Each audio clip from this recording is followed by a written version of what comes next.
was asked to record the whole meeting here with the video and the audio. We will edit this and make it available to you. So if you're missing certain comments in the discussion, you still can go back to the video presentation. Again, as I said, thank you for your very kind introduction here. It's a pleasure to be back. I hesitated, was it 2 or 3 years ago? It was on the flight here somewhere. So anyway, it was a long time ago, and I remember the warm welcome I had here and the really interesting discussions. 2011, May 31. Recognizing several of your faces, so you may remember the discussions we had afterwards about your actual project. Now we'll be here all day. So even after the AGM, if you have time and you have specific questions on individual projects, please feel welcome to approach me. We can discuss later during the day. Let's make the maximum benefit of the fact that I'm here. Unfortunately, this is almost the end of this project, and it was a very interesting way to work together with, and I mean positively, a really good way to work together with the different partners over 3 different continents, in Western, Central, East, and Southern Africa, the Caribbean, and the 2 partners in Europe, which is the ACU, the Association of Commonwealth Universities, and my company.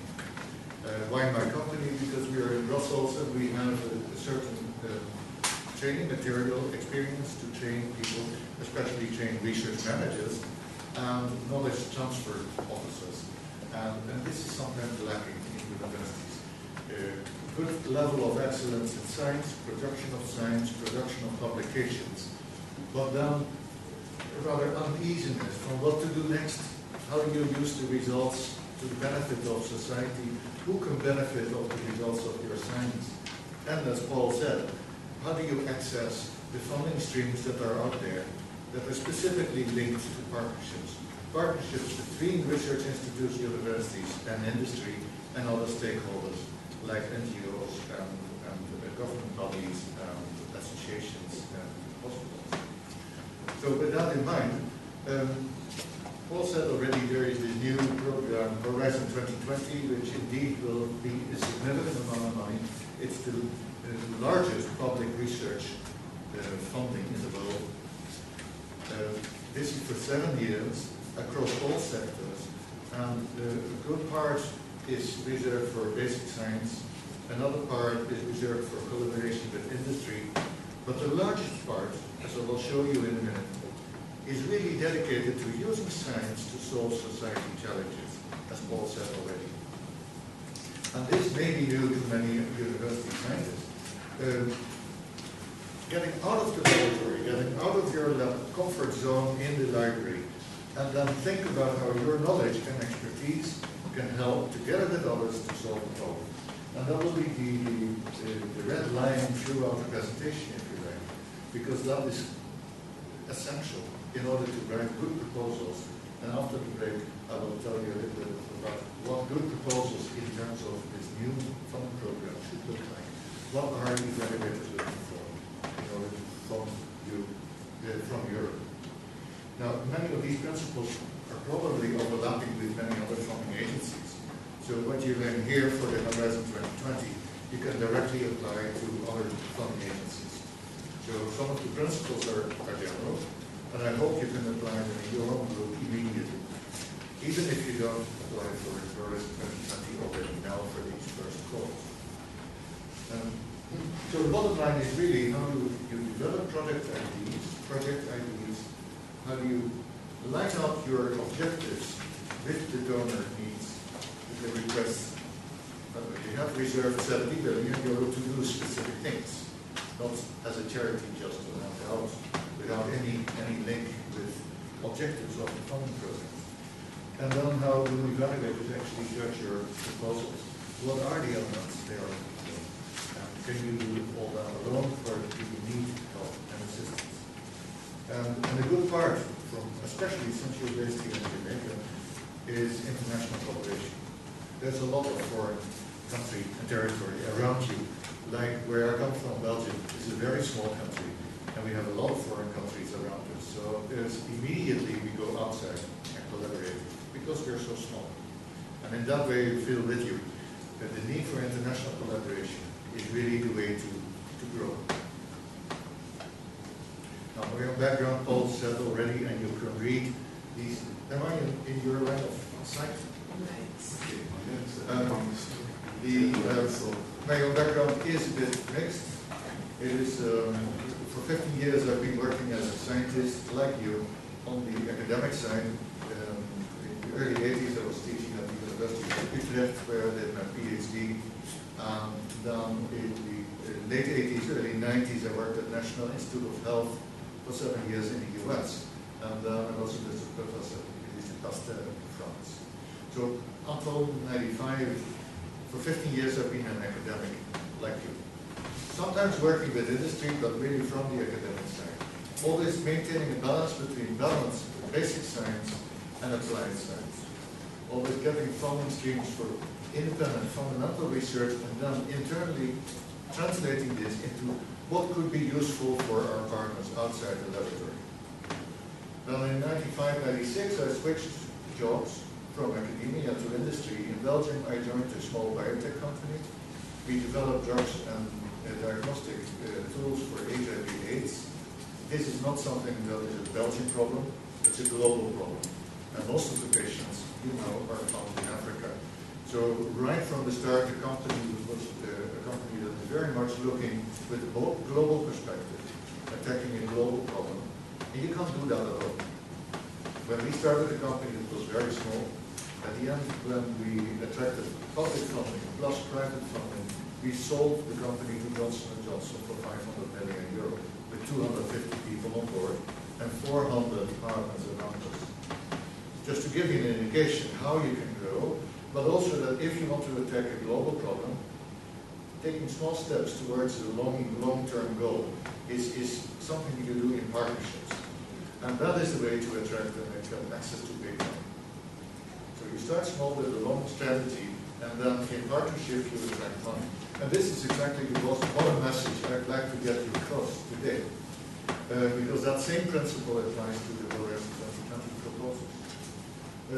Next to my academic career, the industry career, as a director of business development in the company, dealing with contracts and intellectual property, I learned a lot on how you translate science into applications and how you develop products.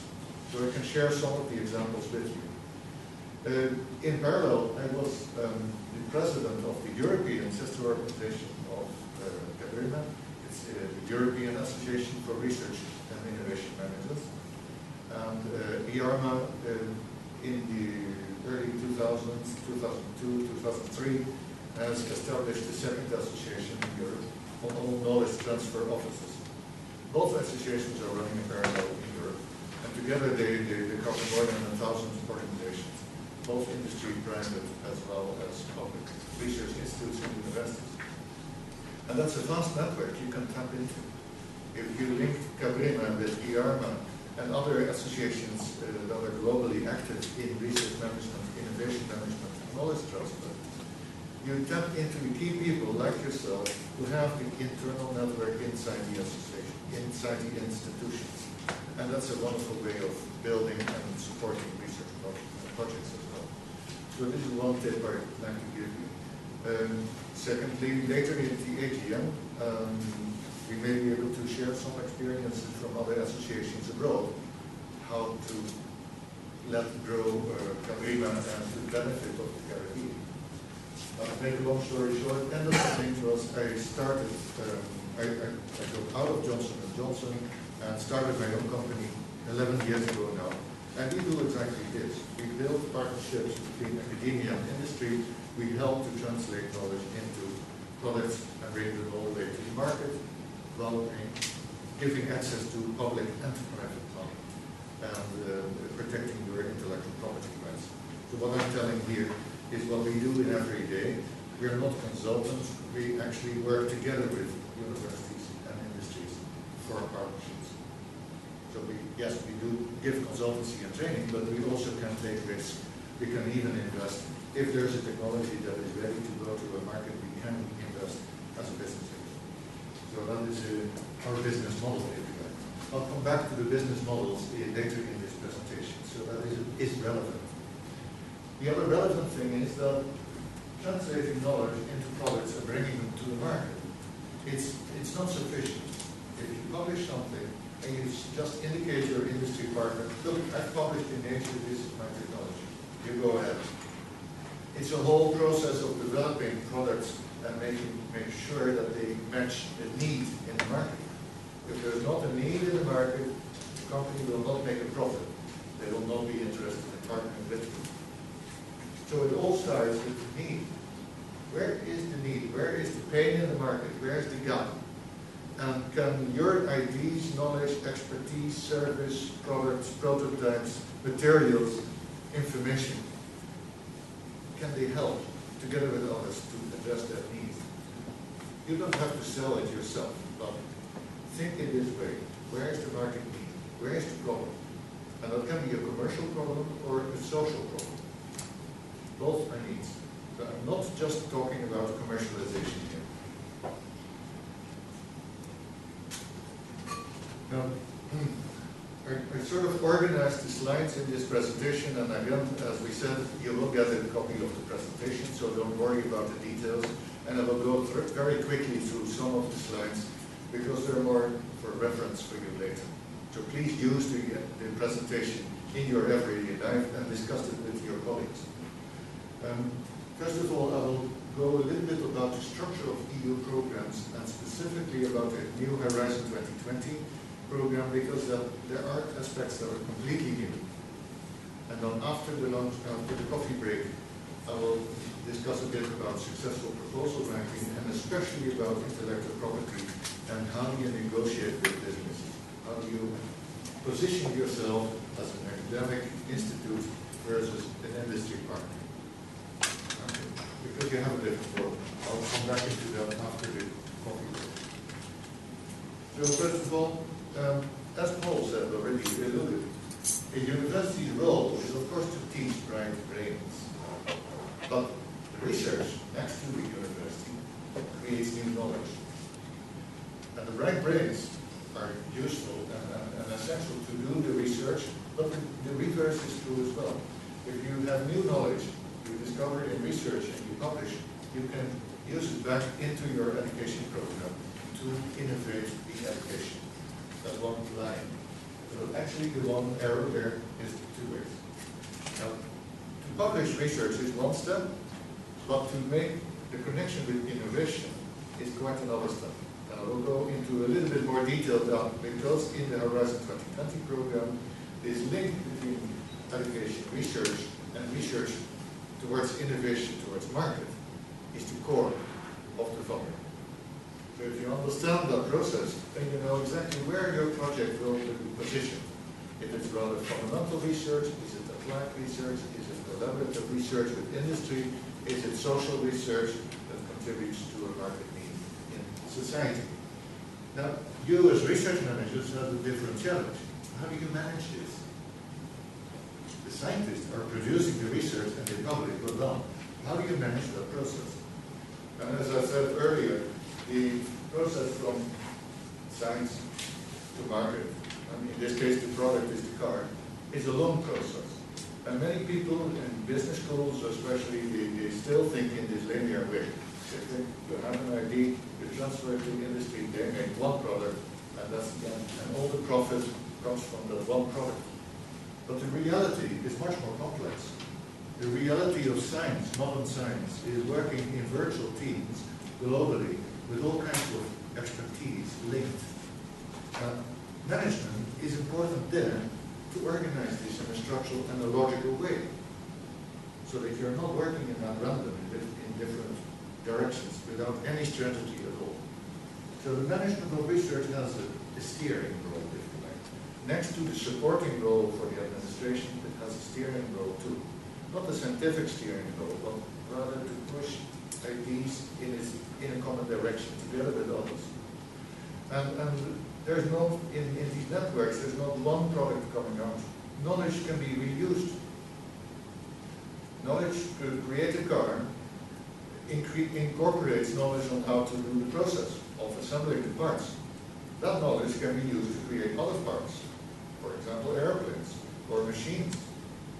So the knowledge itself is not useful in only one direction. You can use it in different directions. And I'll give more examples later. Knowledge can be used for commercial products, and then next to it give social response and awareness and training. So the same knowledge has more value for different people. And I'll come back to that later, because if you design a project, you need to think who can benefit from your knowledge. And that may be more than just business, a group of scientists or an industry. It may be government, it may be patients, it may be farmers. All of these are called stakeholders. And this is again something that you will have to do in preparing the proposals for H 2020. You think of not only the commercial users, end users, and customers, but also the other stakeholders who are affected by your knowledge, who could benefit from your knowledge, who you can help. So stakeholder analysis is one part of the preparatory process. Now, you will see that part of the Horizon 2020 program is investing in SMEs. Why is there so much attention in the European programs for SMEs? It's very simple.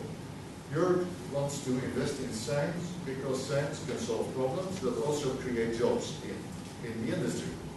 Now, to be very honest, where do you see most of the job creation? Not in the big companies. The big companies will all lay off people. It's in the small companies where the job growth is. The small companies are the most innovative, the most flexible. They create and they can have fantastic growth if they're supported and in the right time. Not the big companies. So a natural partner for universities who are developing new innovative products are not necessarily the big companies.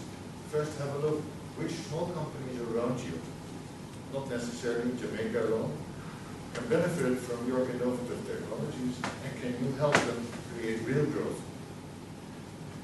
After they have established their products, they may sell a license to a big company. That's the second step.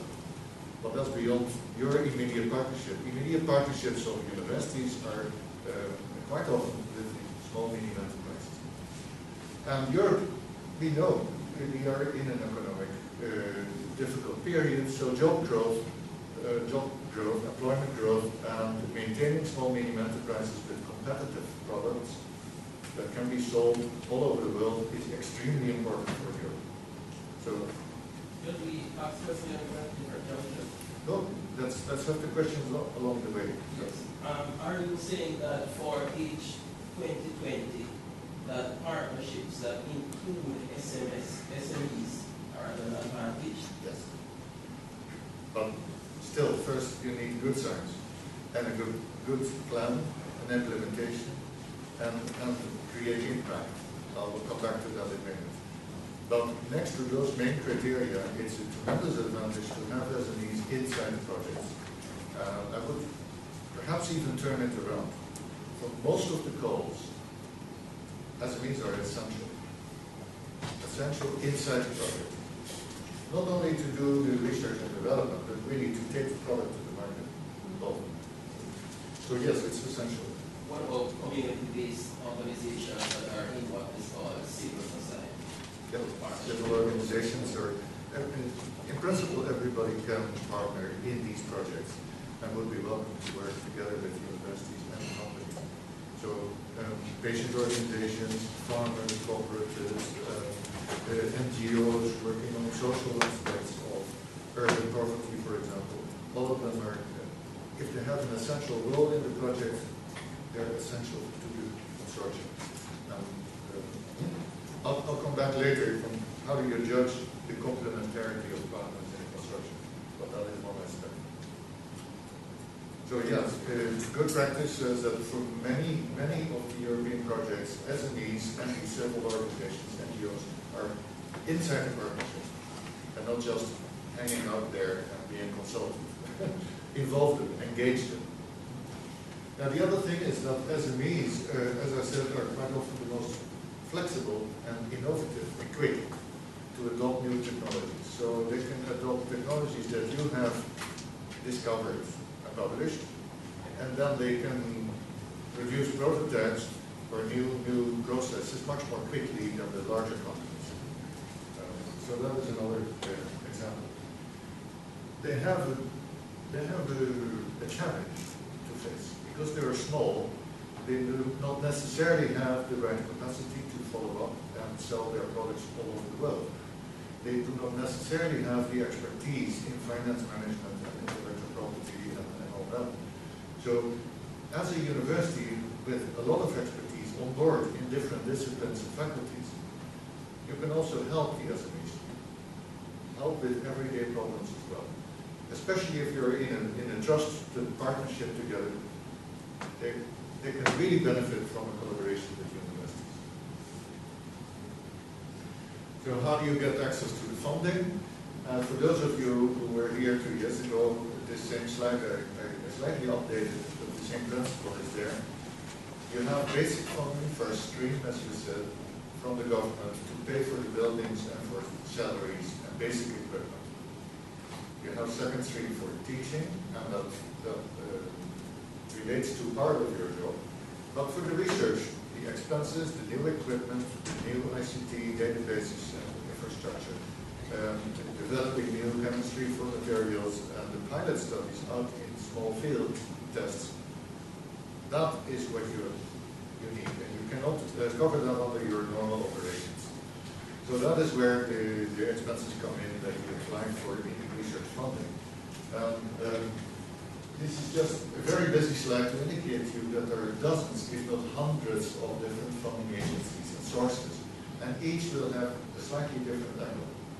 So today I will focus on the European Horizon 2020 program, but as I said earlier, your project ID may not be ready for the Horizon 2020 program, but may first have to do an initial step, for example, for feasibility studies, or a little bit further research until you're ready to go for a larger project. And you may find funding in these other funding sources. There are private foundations, there are plenty of these.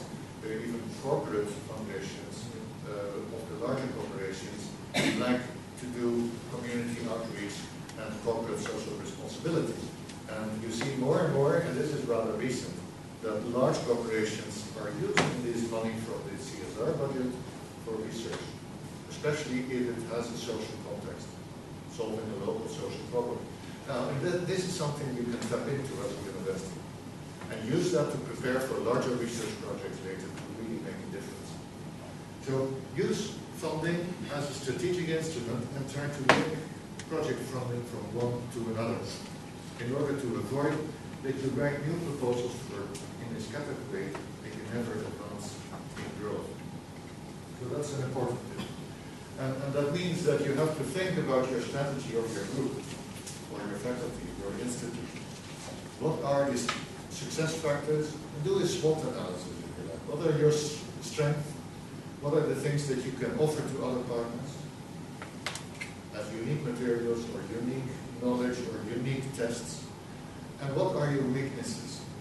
Where do you need additional money to upgrade your equipment, or to expand your laboratory with a certain line of research or analysis, or to expand your ICT services and library databases to be big enough to be interesting for partners? How do you attract enough public money to keep your key scientists so they don't walk away to the next laboratory institute because they have more money? You're vulnerable in that way. So use the research projects to keep and attract new scientists, upgrade your position, and be visible so that you're being invited by people from to their projects. Those are the value elements that are part of a research project. And those are the elements you should describe for your situation in the proposal. The money, the subsidy is only the instrument to get there.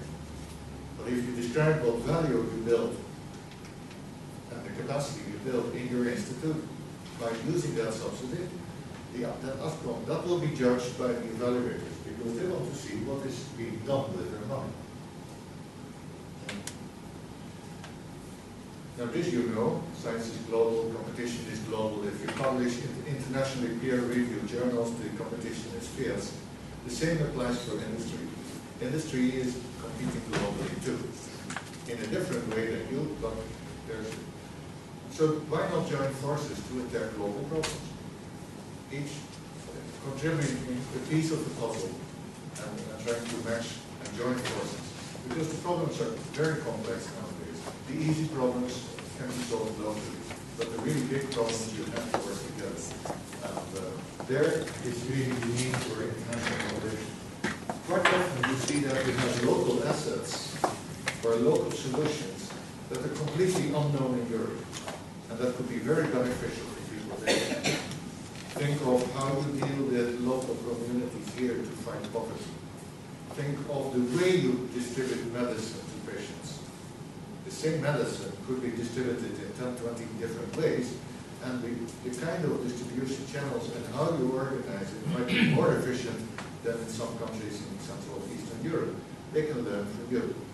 The way how you deal with the environment, or you can learn from southern European countries who are facing drought and very, very dry areas, how they manage water management on hilly slopes, and then you transfer that knowledge to here.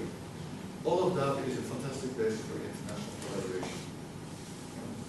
So thinking in these ways, transferring knowledge from one place to another. Of course, at the management level, international challenges are very interesting to do and great to dream about, but there are challenges at the management level too. It's not easy to work internationally. It's not easy. There are cultural differences. It's not just languages. English is not my native language, but I can get along in French and Spanish and German. But if I would have to work in Portuguese or Chinese, I'm lost. However, even if you speak the same language, the cultural differences in the meaning of the words and the phrases, what you can say, what you cannot say, what you're allowed to do, what information you're free to share, how people operate and react if there is a dispute, that is culturally based. And these differences are, you have to take attention to them, pay attention to them and communicate effectively to avoid problems and misunderstandings.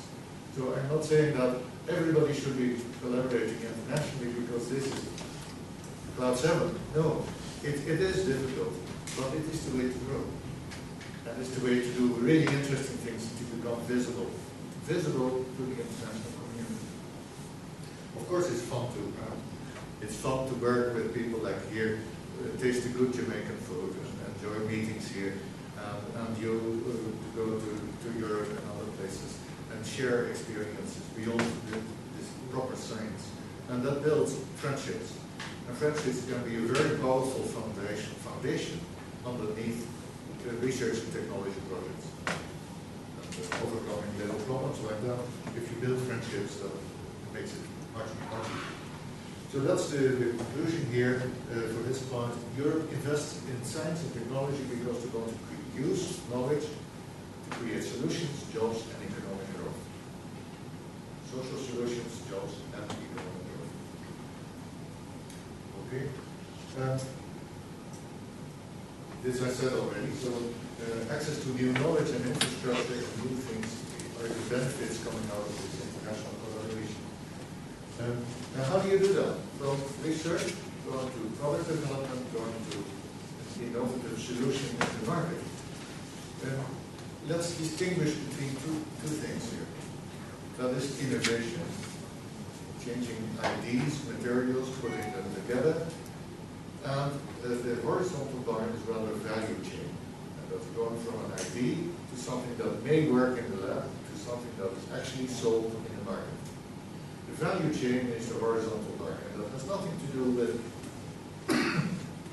the innovative activities you do inside the institute.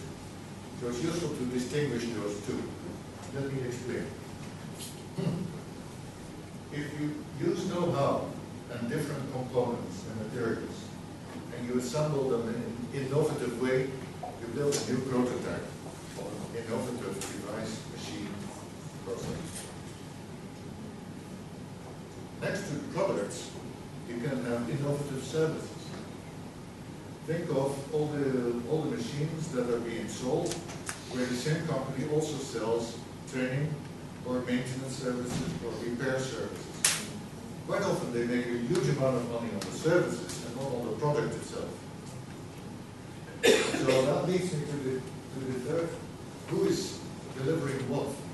If you are manufacturing your product or machine, you may not be the person who is selling it all over the world. You may need a distributor. And the distributor has a different role than the product manufacturer or the service provider. The distributor also wants to have their own access to the market and their own margins. And they will have their own restrictions. So together, those 4 blocks, they lead into definition of what is your business case. And it's not enough to have just an innovative product, because you also need perhaps the services and for sure the distribution channels. And all of those 4 blocks will determine whether there is a business case and a market need, and that the market is willing to pay a certain price. If you're offering something that is way too expensive, or is not really that innovative compared to what is out there in the market already, there's not a business case. In spite of all the technical characteristics of your product. And this is a common mistake that many engineers make. They try to push their technology to the market, assuming the market will be immediately fighting for it. That assuming that there will be a business case, assuming there will be a market niche for their product idea. But maybe there's somebody else providing a solution with a completely different approach, and the customer is happy to buy that other solution because it's easier, or cheaper, or better available, or more robust and doesn't need repairs. So there's so many different elements that together form a business case why your solution to the customer is the best one. Simple example, at the level of innovation, for years there are coffee producers and they make grounded coffee or in beans and they sell it in packages and they sell filters. And you make your own coffee. Or they sell it to an espresso machine manufacturer and they make the coffee for you. Now, a few years ago there was a bright idea and they said, why don't we make this very simple machine, just one button, an espresso machine. We put the coffee for you in a capsule. You make fresh coffee yourself and almost the quality of the espresso. So it's addressing not new technology, it's addressing the existing materials, but it's addressing the need for the customer is to have a fresh, good quality coffee with a very simple machine. This is also innovation, but this is innovation in the business case. So think of that, at least realize that these questions should be addressed when you write a project development plan, a product technology strategy, or when you use your technology and try to convince an industry partner that you have an interesting solution. They will look from it from the business case. They will ask questions about the business case. So that value chain is important. And then the business case needs to be linked to specific groups of users and specific markets. So a business case may be here for Jamaican coffee drinking people, but that does not automatically mean that you can sell the same thing in America. Because they like the diluted Americano. It's horrible. They don't like strong flavored coffee. On the other side, for Italians, it may be too weak. So depending on which market you're selling, you need to maybe provide a different business case. So all of that is commercialization. But the same principles apply to social issues. If you have poverty and like poor farmers living on a very, very dry piece of land, they're not interested in a very, very expensive plant if they cannot afford the seeds. They want a simple solution they can afford and they have next year a harvest. Not 10 years and maybe and a big risk. No, they want something simple and solid. So thinking in these terms, the needs there determine what you can develop here in the laboratory. So that is why industry collaboration is so important. You learn from each other. What are the needs? How can we optimize the use of our knowledge? So a complicated slide, but innovation really happens at all these levels. You have innovation in the technology, in the materials, but also the way how we assemble, innovation in the process of making it, innovation in the services, innovation in the business case, innovation in adjusting the market. So at many, many different levels you can identify innovation pressures. And everybody will have their own little thing to do. Some will be more important than others. That can make a real drastic change. That's a very important slide that we just gone through, because we emphasize a lot the S&T, but the social and business side is side, because this room has quite a number of representatives from the business college, for instance. And they have a role to play in the innovation system, which is not the same as the bench role by the former natural scientists. So, underlining what you're saying is also that in the social sciences and in the NGO sectors, quite often they lack this kind of understanding, this kind of thinking. Although, if you follow this kind of thinking, just put other etiquettes, other labels on the boxes, then they will say, ah yeah, now I recognize this. So by talking between business and technology and social sciences and working together, you can enormously learn from each other as well. And that can be really beneficial for opening up new approaches. But specifically though for Horizon 2020, we have gotten to the meat of the program yet. They are not limiting to technical science research, are they? Will they cover across the board social aspects as well? Absolutely. Okay. To be honest, the biggest amount of money is for social sciences. But I'll explain that in a minute. Go back to this slide, innovation. Because I think as Martin has mentioned, this slide can slip by without recognizing that it's a key point to note regarding innovation of different methods as have been stated there. In Jamaica, a lot of the issues of concern are addressed by the NGO sector. Those community-based organizations, those that are delivering what are called social services. And there is a kind of compartmentalization that innovation occurs from those who are operating in the S&T realm. But given that large swath of the society that is impacted by the social services providing entities, I can think, for example, of my colleague there from the 4-H. 4-H does a lot of things in terms of their intervention and interface with the youth and so forth. And the innovative dimensions to what they do are sometimes missed. So I just want all of us to the same point about that. Noticing that innovation can occur at different levels when one seeks to achieve something. Think of, for example, the innovation in finances or microfinancing, starting in Bangladesh, India, where they said, well, there's a clear market need, that people cannot invest before they start up a shop or a service or sell things. First, you need to buy the goods before you can set up a shop to sell.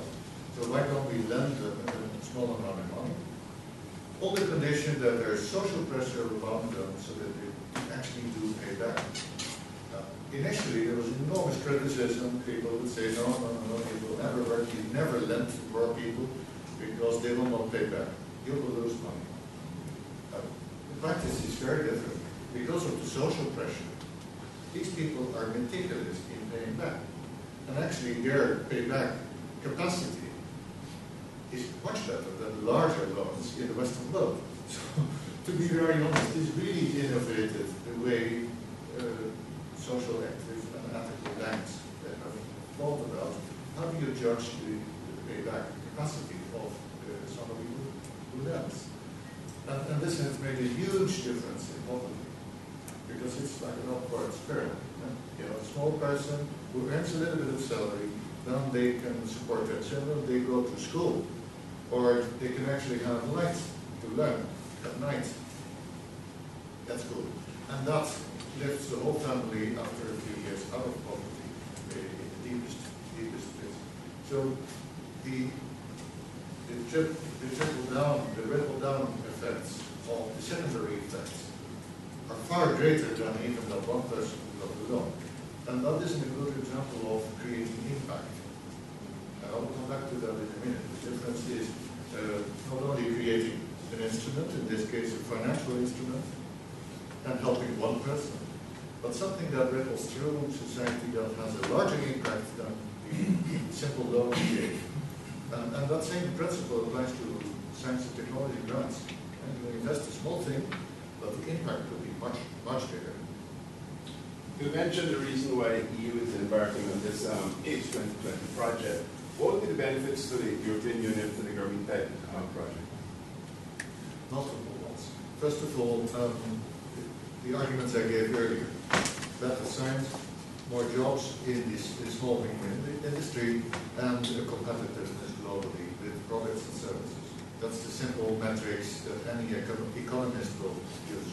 But beyond that, the money is invested in a way that with science and industry collaboration and NGOs, you create a leverage. Just like the example I gave, you invest a small amount of money in science, and the social impact creating social challenges in Europe is much bigger. Instead of, going back to the same example that we said earlier, instead of just lending every single person in the village with a loan, that's very expensive. And they will not move because there's no incentive. So they just receive the money and sit there and consume. That is not a good way to solve the poverty problem. But if you do it this way, you invest in people who build a small group, they sell stuff, then they invest in their own children, and they hire new people, and they create more jobs, you help the whole community eventually. So the leveraging effect is much bigger. And that's exactly what the European Union is searching for, investing in science and technology. Those projects that have a large leveraging effect and can actually solve a problem that is too complex by just giving out money in a classical way. Even though the benefit may not be directly related to the European Union? Yes. But as I said before, the challenges that are identified are shared with many other countries. Poverty and urban poverty and transport problems and lack of renewable energy problems, we have those in Europe as well. So if you build a nice solution, that's another example, if you build a nice solution for renewable energy here, and you can transport that to Europe, where they use it on a larger scale, that's a perfect collaboration. You use your technology here, you have a local benefit, but you share it with Europe, and we benefit there as well. So this kind of thinking. As I said before, it's a tricky path because not all the markets are always ready for your innovation. Think of the example I gave about the coffee. Initially they said, coffee has been around, machines has been around, that's not a business case. In fact, it's a success and it's creating a new market. But that took a lot of effort. And the same with the microfinancing and the lending. Initially there was a lot of resistance against this new innovation. But only after demonstrating success, people started to use this. So don't assume that your entry into the market is automatic, especially if you have a very innovative way of doing it. And that comes to the famous slide that I showed you before. Really, where is the value? The value is not in the idea. The value is not even in the prototype. But the value is in the last part of market entry, where the market actually adopts it. And that takes a lot of effort. Adoption by the market, that is the real success measure. And that takes time. Are you using market end users? Yes, end users in the broad sense of the word. Yeah. Because if you're fighting poverty, for example, who are the end users? Well, there's a whole range of organizations, including the poor people themselves. Yes. But not limited to the poor people. Because sometimes this is how we get distracted. Sometimes when we say the market versus our thinking the commercial channel and not necessarily market as being end No, it's user. true. But what I said earlier, sometimes you need to switch the labels. And instead of the word market, you use society or community. But the principles remain more or less the same. Right. Okay. Academia doesn't work on an island, but you're on an island. This is not we link it to.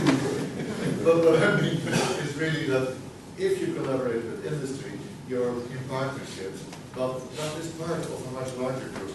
Stakeholders around you, like government, who is setting the rules, who are limiting markets because of fiscal rules, limiting partnerships because of legal rules, limiting distribution of revenues because of tax rules. So the government sets the outer boundaries and sometimes inhibits innovation to take place. So the trick is to involve them right from the start in advisory boards or committees or discussion groups to see what is their role, that while you're developing your product and technology, they do their thing to open up the market and facilitate market adoption. And that can be extremely important in the exploitation and the impact sector of your proposal. How do you engage government agencies or regulatory bodies to facilitate the market development? And the natural thing of most politicians is to limit, to restrict, to control. So it takes courage to let them understand that if you have a new innovative product that can solve a problem, that they should work on the barriers, on the law, on the legal regulations, on the certifications, on the possibilities to operate, and so on. So quite often, these barriers are really, really restrictive. So pay attention to this early in your proposals, have special steering groups or advisory boards or focus group to discuss with the different stakeholders, including government agencies, or even invite them into your project as a partner. I think, prior to you saying that, I was thinking that the greatest challenge, not the greatest challenge that I'm seeing, because here I'm thinking the process through, and of course you have this passion about national development.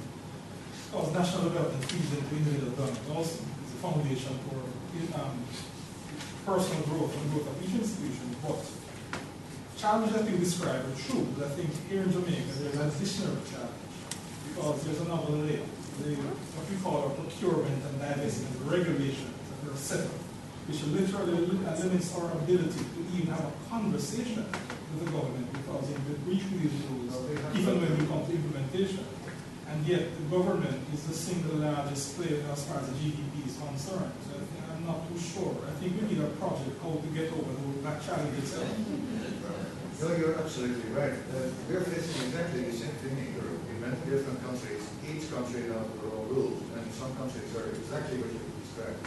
The government being the major consumer customer in setting all the procurement contracts, and there are barriers like what firewalls between them. This has been recognized by the European Commission, and they have a whole line of programs in addition to the Horizon 2020 that focus on innovation in public procurement.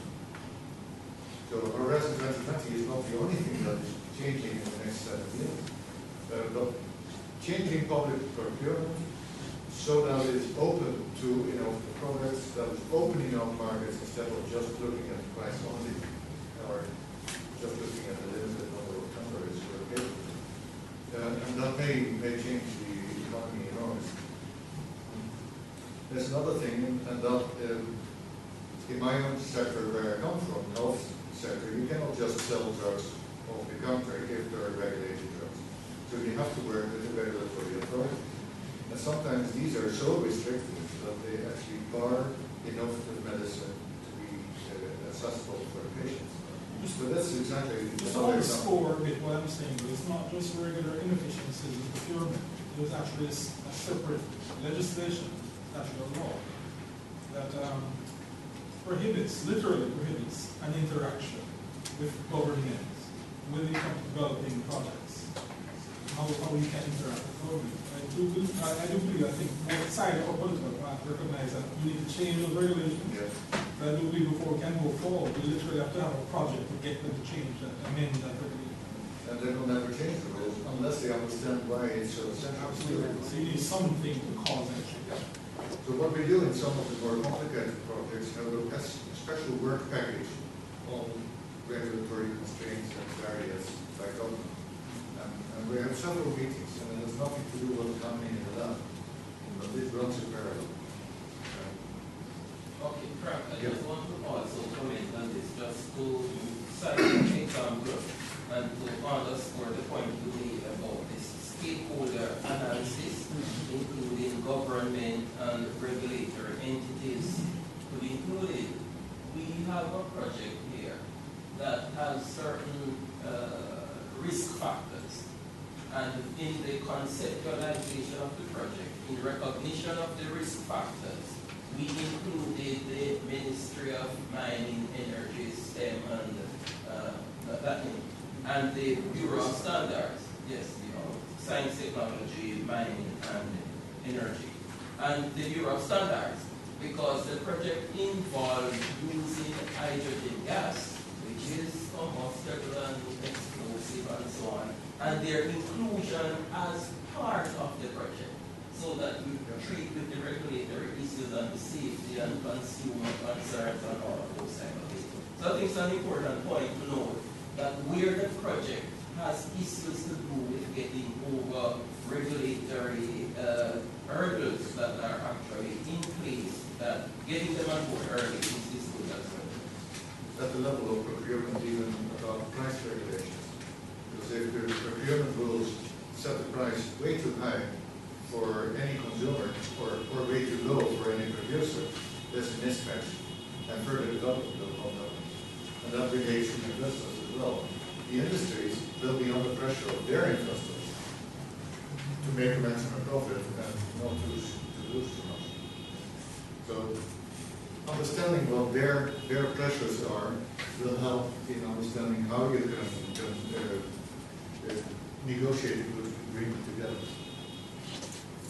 I will skip here a few because they're really for you to read yourself a bit, because they explain more the kind of logical framework where you go from input to output in a project, to outcomes, who benefits, to creating long-term impact.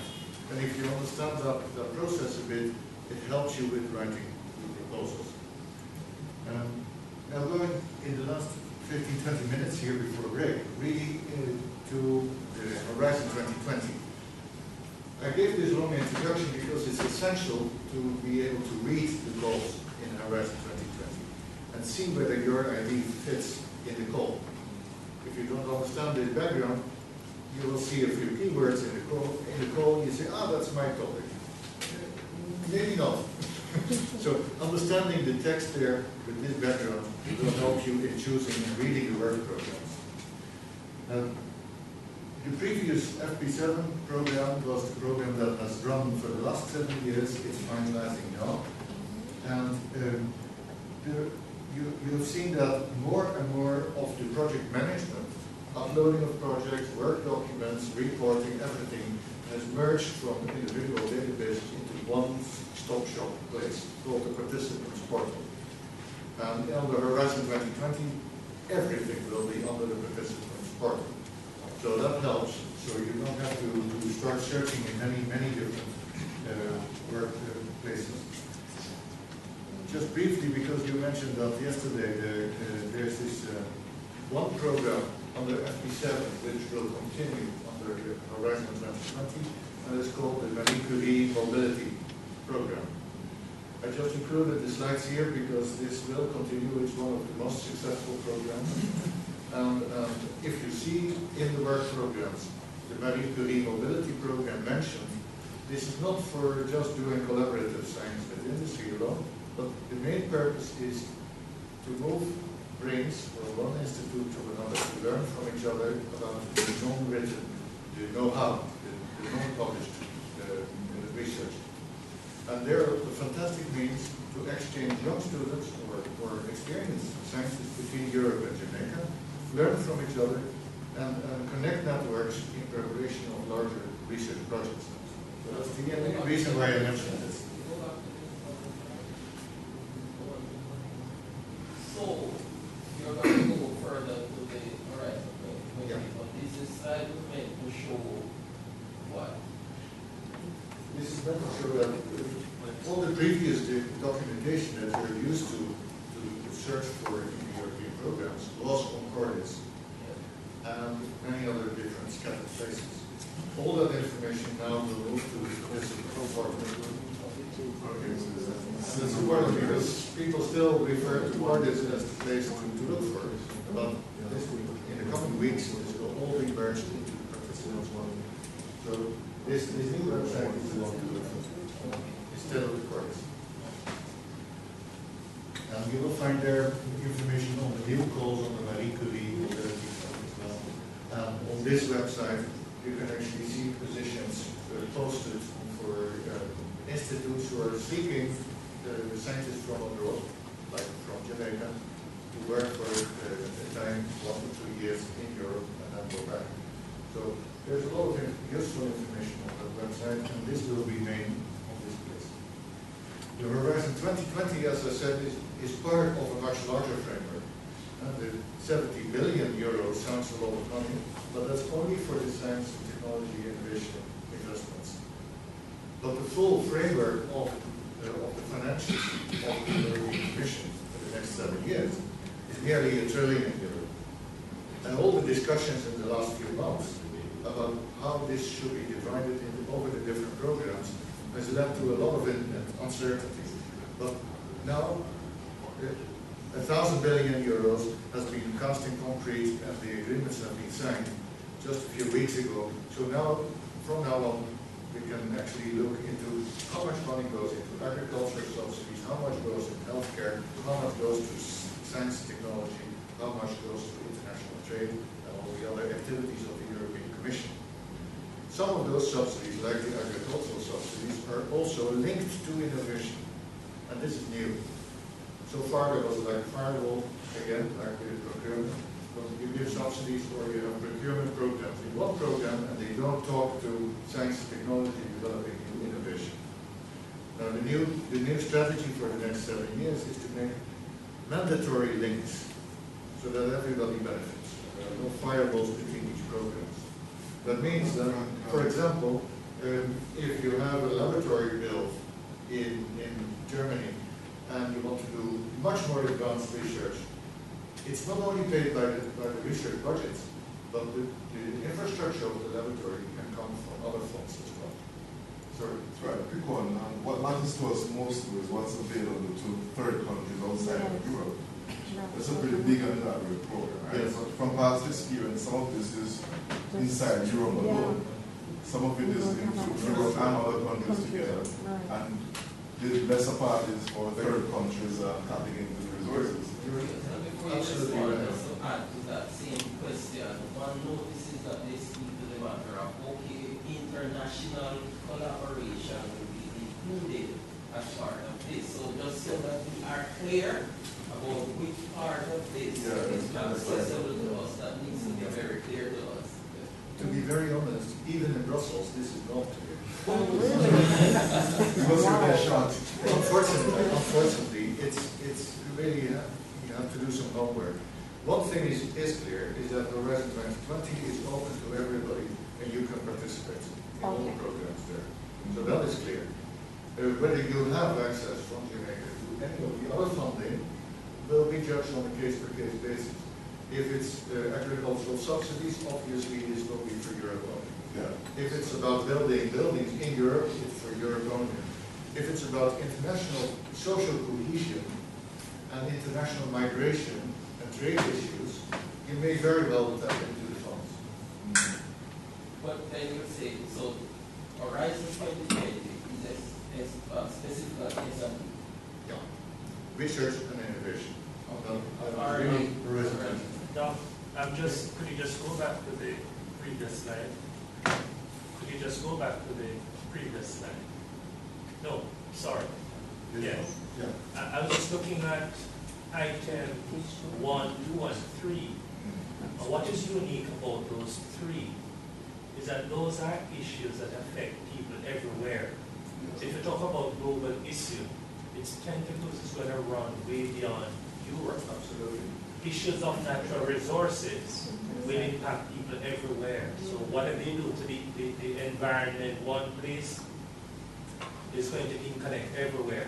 So I think it is very clear that those three items can significantly impact Jamaica and the rest of the world benefiting from this 2020? The only difference here is that under Horizon 2020, the money should be focused on research and innovation, while under Global Europe, for example, the money will be focused on international trade and migration issues and competitiveness issues. So the money will be not used in the lab, but rather in focus groups, policy making, conferences, workshops, those kind of things. Just for different instruments, different topics. And it is definitely worth to look through the other programs whether some of that could be funding part of your work and allow your technologies to reach the market or your social problems to be solved. Next to what you're doing in the lab and make links between these. That's what Europeans do all the time now, from now on as well. They tap into the different sources and fund their ID from different places. The research part from Horizon 2020, the policy making discussions and conferences from another pot, and the training and education from another pot. And if you link them together, you will have more impact. Number two. And you said all this information will be on the central website. Yeah. That's the new portal, right? I'd like to ask. All that news for Horizon 2020 itself can be found on the sub-website. Okay. Sorry, Doc. Sorry. Question. Yeah, from previous slide number 2. When you talk about natural resources, is it that we have to justify the benefit it will be also to Europe to be able to get access? Because you talk about Jamaica, for example, you talk about natural resources here, but you have to link it to benefit to Europe as well. Yes, but as I said earlier, the windmill that works here, and you transfer that knowledge to Europe, and Europe benefits that way, you create a win-win situation. And that is what they're looking for. And globalization, by addressing global challenges together, and that both should benefit. We will have break further, but let's make sure that we can have something. So, Yes. If you It's press just on a for few a few minutes slides, 10 minutes, and then we have so the next couple of slides are really about the Horizon 2020 as it is rolling out. Some of these slides are just a few weeks ago recalled because the first draft programs are just appearing now. So the details are in this period between now and December coming out. So.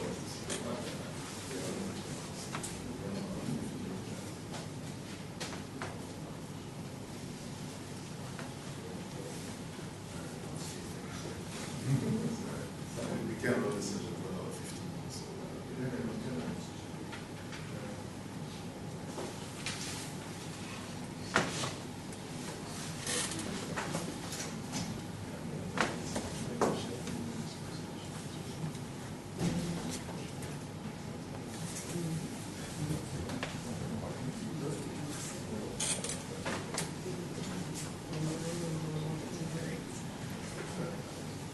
And you will see that under the Horizon 2020 there are 3 main blocks on this website. What's in Horizon 2020 for me, the central block there is about excellent science, competitive industries, and addressing social challenges. From the perspective of using research and innovation to address those 3 issues. So with the 3 issues listed there, in more detail, let me go to the next one. As I said, Horizon 2020 is not in isolation. The regional programs and the national programs are addressing sometimes the same issues. And you will find calls under the national programs and the regional programs that are not coming with money from Brussels, but they still address the same issues. Some of those regional programs are open for you too. Not all. So this is a difficult thing. Nobody knows the complete transparent picture, but if you see calls under these national and regional programs, you read the fine print and see whether it is open for non-European partners or not. And increasingly, they are open. but certainly not all of them. It depends on the national budget and the national policy making, whether they want to open up or not. The larger countries like the UK, France, Sweden, Germany, they're really opening up, clearly. But there are a few countries that are rather restricted with this.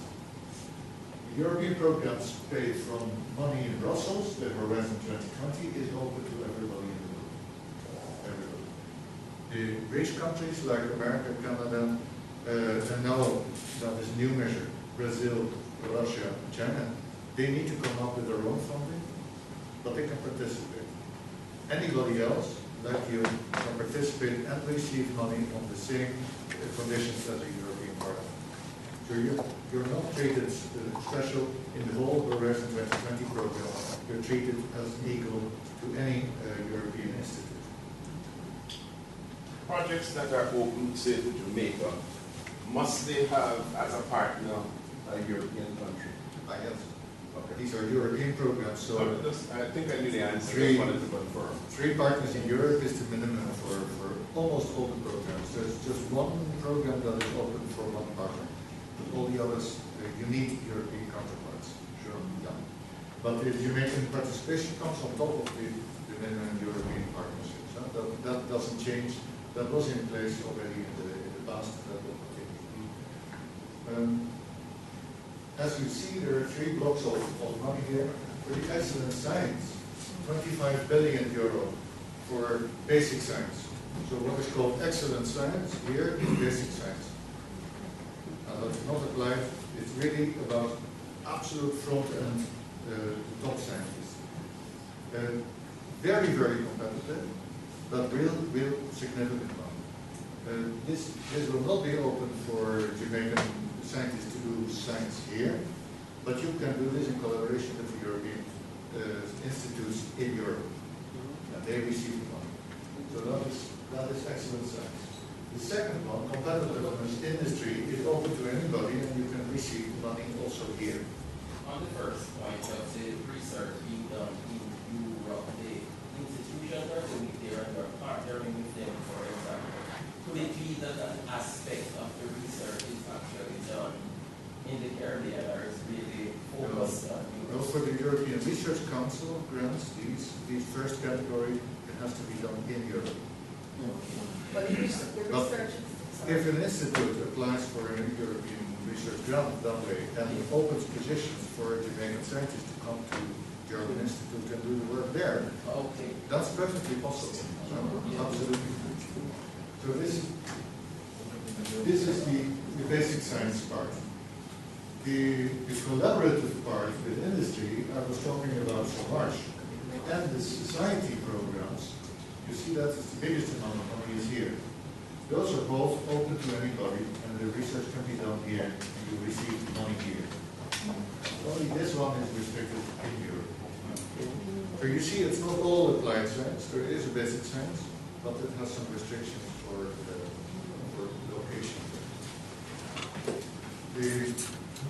You see that under Data Society, the 32 billion euro is the largest of the money. It's really addressing the major concerns such as climate change, developing sustainable transport means, mobility in cities, making renewable energy more affordable. So not just putting more solar panels, but thinking more intelligently. How can we share? Can we build smart grids, for example, so that the energy produced in one spot can be shared easily in other spots. Ensuring food safety and security, which is still a big issue in many places. Thinking of the antibiotics that are increasingly leading to drug resistance, and coping with the challenges of aging population, which is a big thing, not only in Europe, but in many other places. Think of Japan, Korea, where there's a huge aging, and all the health problems, but also the quality of life aspects of aging. So it's not just new drugs, but also how you improve quality of life of people at a higher age where they have disabilities. Yes. In the era of competitive industry, I'm actually hoping that you have some cases or something that I could look on. I'm still not fully clear with just that basic description. there's a bit more detail here. And again, these work programs are just rolling out now. So in a few weeks, we will have much more detail than this. This is what they aim for. Public-private partnerships, jobs, better competitive technology products and services. And supporting market uptake. Like I said, a good part of that. Maybe I am preempting you, and you can say that if it is the case. But will there be calls on the horizon 2020 as we are accustomed to with other programs? Or will there be calls? The work programs I gave to you already are drafts with all the calls identified. Okay, because I'm pretty I can give one example. I have it on my computer here. So after the break, I can open up one of the programs so you have an idea about the calls. Okay. Yeah. Sorry, Fran, there are a couple of other hands up. Dr. Sutherland, you have your question in? No, he answered it when he did the follow-up. Okay, good. Yeah. There are two other persons. You see here the question. That's a big thing, really. So, another question. So for the SMEs, Yeah. okay, because one of the things that there's the expectation in the Jamaican context of SMEs, as you have articulated their role and how they are the ones expected to be very active and so forth. That's a key consideration for us. So I'm sure our business college colleagues would want to really see, well, okay, are there possibilities here for us to be able to influence our SMEs in terms of interface with them through this particular vehicle? Now, what you will see here is that it's not only on product development or developing new services, but also developing the context of how can we help our SMEs in a better way, like incubators, like the business development services that help them to grow and get access to finance after their first public round. Quite often SMEs are limited in their growth. They can't find the connection with the risk capital or the large corporations. So business services that help them to take that next follow-up step. That is being supported as well, including training on business development, training on finance, better business plan writing. And all of that is part of this program. You will see the details in the individual calls. Some of the programs have calls throughout the year, but most programs will have one or maximum 2 calls per year. The good news is that now they will be announced 2 years in advance. So you have more time to think and get prepared. When the call opens, you have time to respond. I think I showed that already. The last few slides here are really about public-private partnerships, and I will come back to that in an example later, but just that you know that this exists. Innovative Medicine Initiative is a European public-private partnership, not open to others. Has been running for a number of years already, but it's a new concept to match public funding from the European Commission with private funding from the pharma companies on a one-on-one basis, and involve both parties together with universities and SMEs in complex projects where they attack challenges that otherwise would not have done or developed by the pharma industry. So they attack a market need that is not addressed by the private sector by itself. And you will see this principle in other areas like clean sky, fuel cells and hydrogen use. There are 4 here.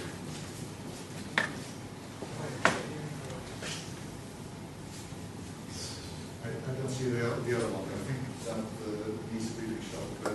There are 4 public-private partnerships in the making, and more will follow in the coming years.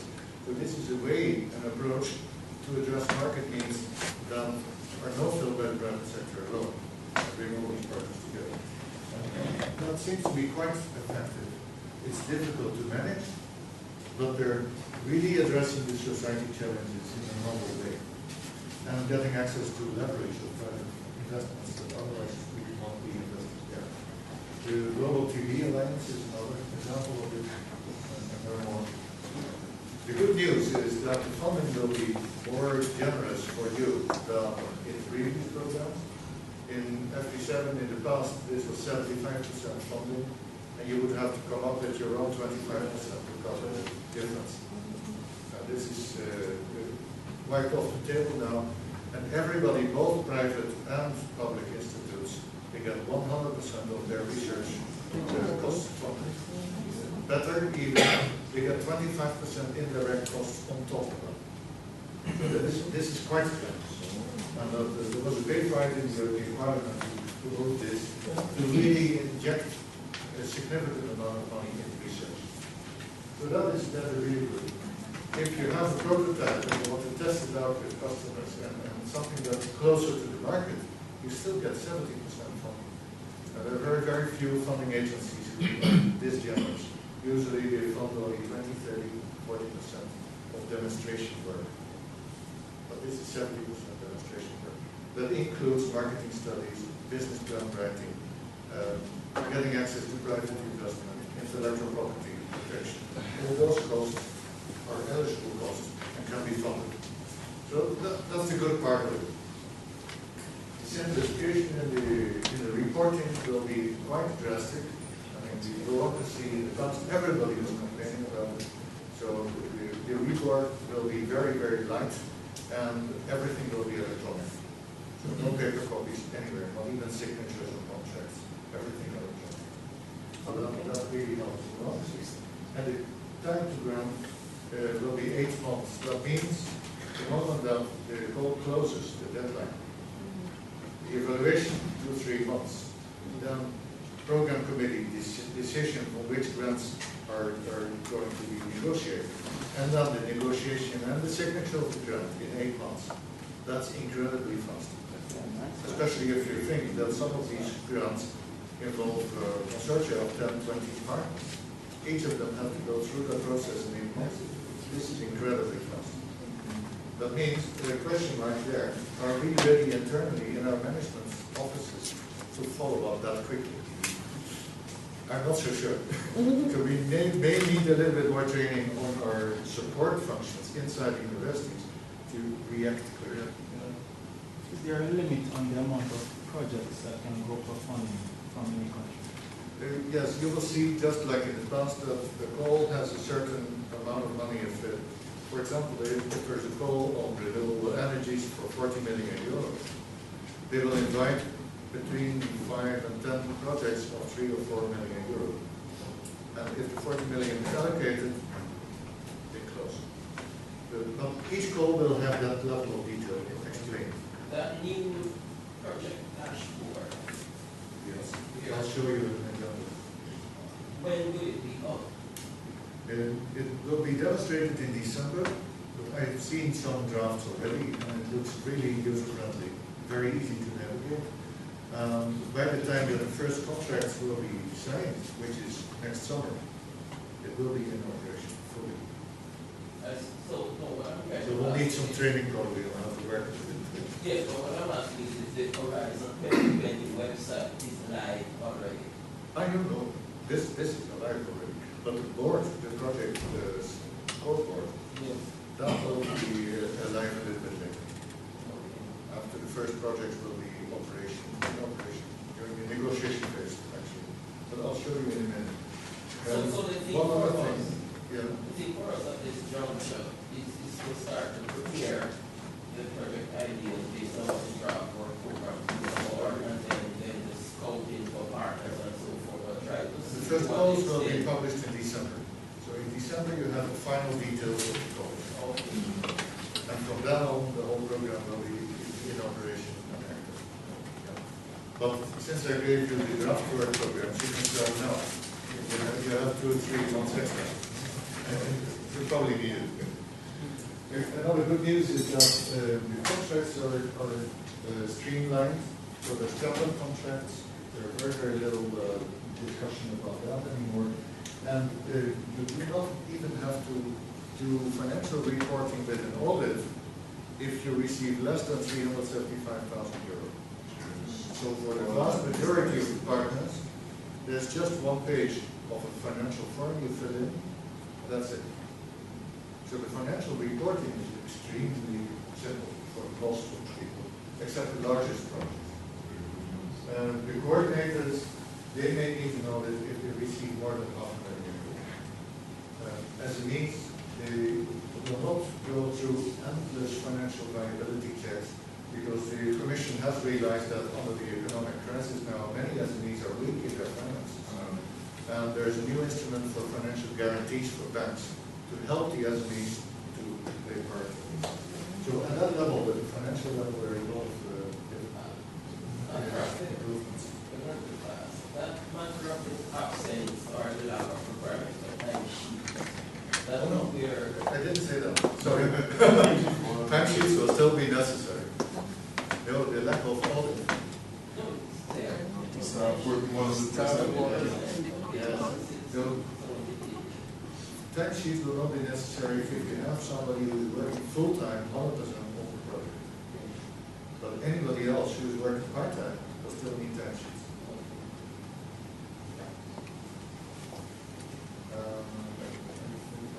There is a new instrument for, it's called the Spear-like SME instrument. Those of you who have been to the US probably know there's the Small Business Innovation Grant, Spear. Quite successful, just one SME can apply to move a product to the market. They are introducing this into Europe. The product can be followed all the way up to market introductions, and the reporting is almost none. It's very, very, very light. The only catch is that this is really for European markets. So if you have an SME here in Jamaica who addresses the European market, they can apply.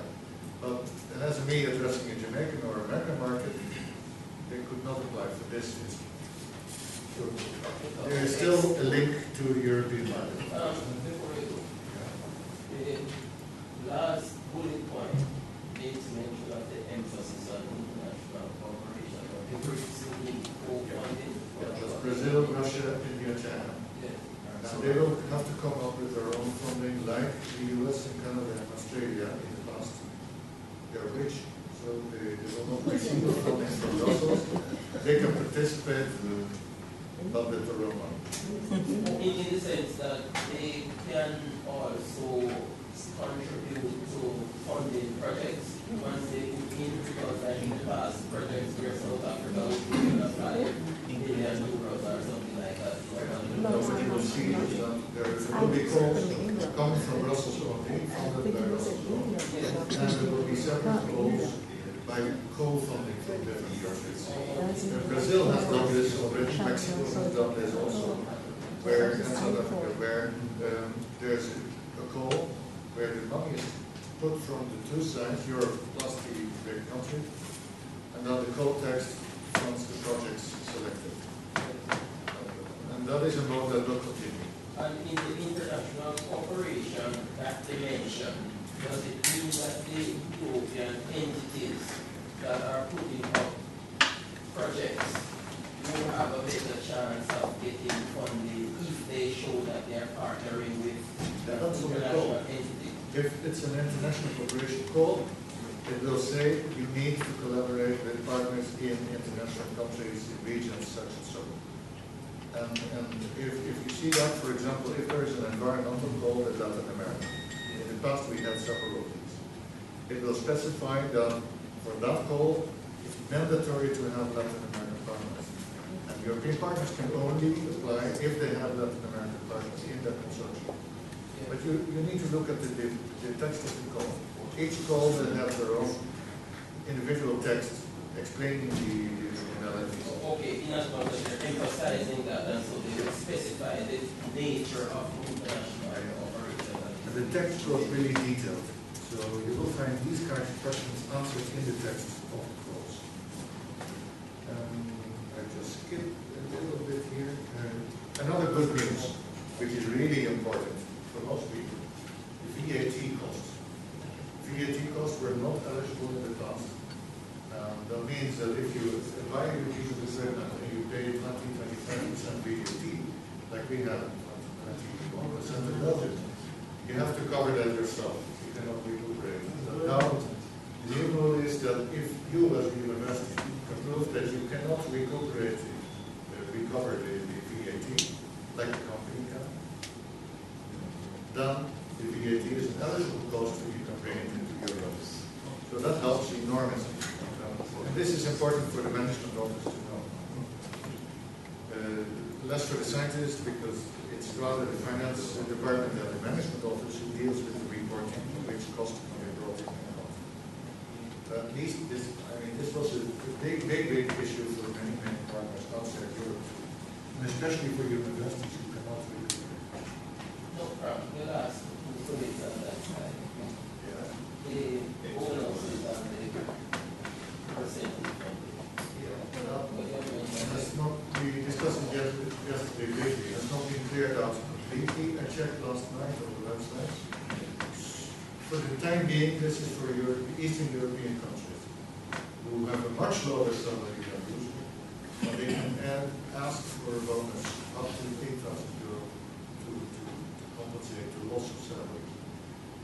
But I'm not sure, and I did not find any reference whether this would apply for non-European countries too. It could be, but I'm not sure. The text is not clear about that. What is there already, and that will continue, is that if you're here in Jamaica, you may either bring in your actual salary and report the actual salary, or you can opt for a lump sum, standard salary. And for some of the countries, the standard salary rate is higher than the actual salary. And it's better to choose the lump sum rate. Now that will continue, so that possibility is still there. And in Brazil, this was a problem because all the lump sum rates were lower than their normal salaries. But here in Jamaica, I don't know, you have to look it up in the table. I can send the table to you if you can't find it. So those are possibilities here. And the last one is still, there was a question at the last conference 3 weeks ago, a question to the European Commission, how do you deal with that? Nobody knew. So they're still discussing the fine details of this. And there will be probably more. This is how the participants portal looks like. And you can click on identifying home opportunities, finding partners, finding proposals, working on your proposals, uploading your proposals, negotiating, there's a block on negotiating, and there's a block on reporting and administration. So everything as a one-stop shop. But would it be that institution entities from here, for example, would we be uploading proposals, or would we be part of proposals from European entities? Like under the FP7, it's the coordinator, which is usually a European entity, uploads a proposal. Right, so But in the preparation of the proposal writing, you have to upload parts of your information on the institute, information on your part of the budget. So you will be actively working with the portal, but not uploading the full proposal. That is the coordinator's task. So in the same vein, if you have access to the portal, it's very important that you have identified and registered with the European Commission. The Spain and PIC, I assume that you take this on. Well,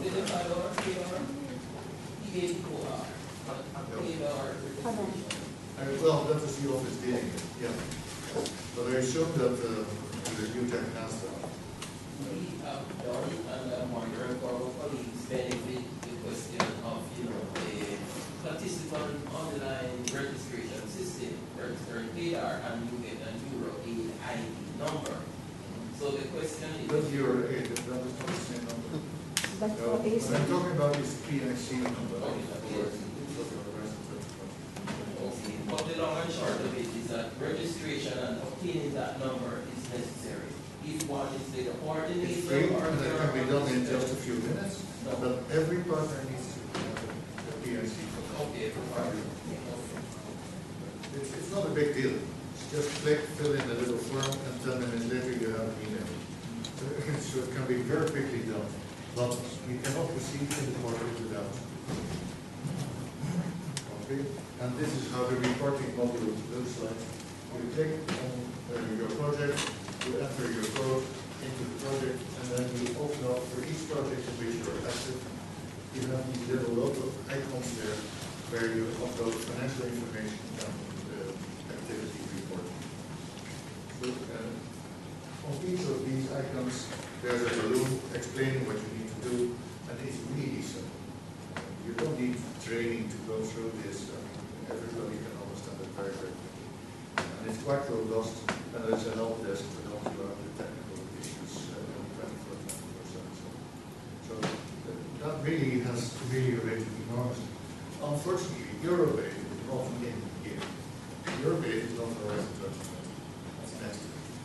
I wish that Eurobate and the ACP would be part of this whole system, because that would make life much, much easier.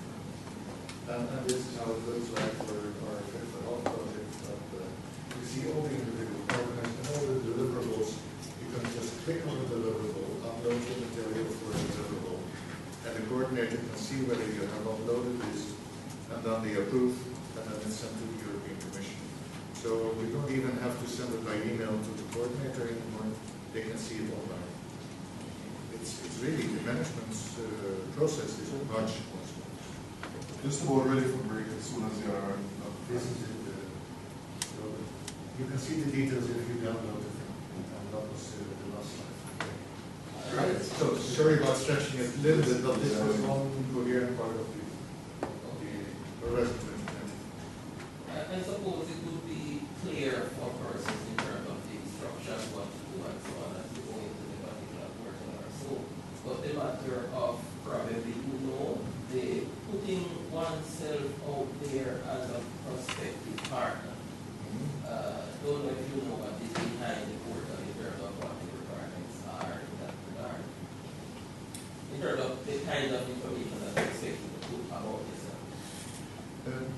No, it's very light, because the PIN code is just the information on your institute, the legal address, who's responsible for signing the contracts, and the email of the primary contact person. That's it. It's one-page form to fill in. For the number.